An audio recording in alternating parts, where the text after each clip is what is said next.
சென்னையில பாருங்க ஒருத்தவனை கொன்னுட்டு ரீல்ஸ் எடுத்து வீடியோ போட்டுருக்காங்க இன்ஸ்டாகிராம்ல.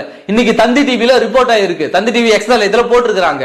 அண்ணா நகர்ல ஒரு சின்ன ராபர்ட் அப்படி என்பவனை வெட்டிட்டு அயனாவரத்துல ரேவதி என்ற பெண்ணையும் வெட்ட முயற்சிச்சு அவங்கள வெட்டு காயத்தோட அவங்க தப்பிச்சு இவங்க தப்பிச்சு ஓடி இருக்குது அந்த கும்பல். அந்த கும்பல் இன்ஸ்டாகிராம்ல கொலை பண்ணிட்டு அவன் ரீல்ஸ் வீடியோ போட்டுட்டு இருக்கான். எப்படி இந்த தமிழ்நாட்டினுடைய முதலமைச்சர் எப்படி ஒரு யூடியூபரா ஆகி என்ன எல்லாரும் அப்பான்னு கூப்பிடுறாங்கன்னு சொல்லிட்டு இவர் எங்க வீடியோ ஷூட் எடுத்துக்கிட்டு கேமராவை தூக்கிட்டு தமிழ்நாடு ஃபுல்லா சுத்துறாங்களோ, இந்த ரவுடிகள் இந்த அப்பாவினுடைய ஆட்சியில இந்த ரவுடிகள் எங்க அப்பா தானே இவரோட ஆட்சியில என்னன்னாலும் பண்ணலாம் அப்படின்னு சொல்லிட்டு இவனுங்க எல்லா சட்ட ஒழுங்கையும் தன்னுடைய கைகளில் வச்சுக்கிட்டு இன்னைக்கு பட்டப்பகல்ல சென்னையில வெட்டிட்டு அதை ரீல்ஸா போடுறாங்கன்னா அப்ப எந்த அளவிற்கு இந்த சட்ட ஒழுங்கு சீர்கெட்டு கிடக்கிறது தமிழ்நாட்டுல அப்படி என்பதற்கு இதெல்லாம் உதாரணம். அப்போ திருக்கழுகுன்றத்துல தவறை தட்டி கேட்ட அதிமுக நிர்வாகியை வெட்டியவர்கள் வினோத், அப்பு என்பவர் மீது ஏன் இந்த காவல்துறை நடவடிக்கை எடுக்கல? பாதிக்கப்பட்டவருக்காக நீதி கேட்டு போராட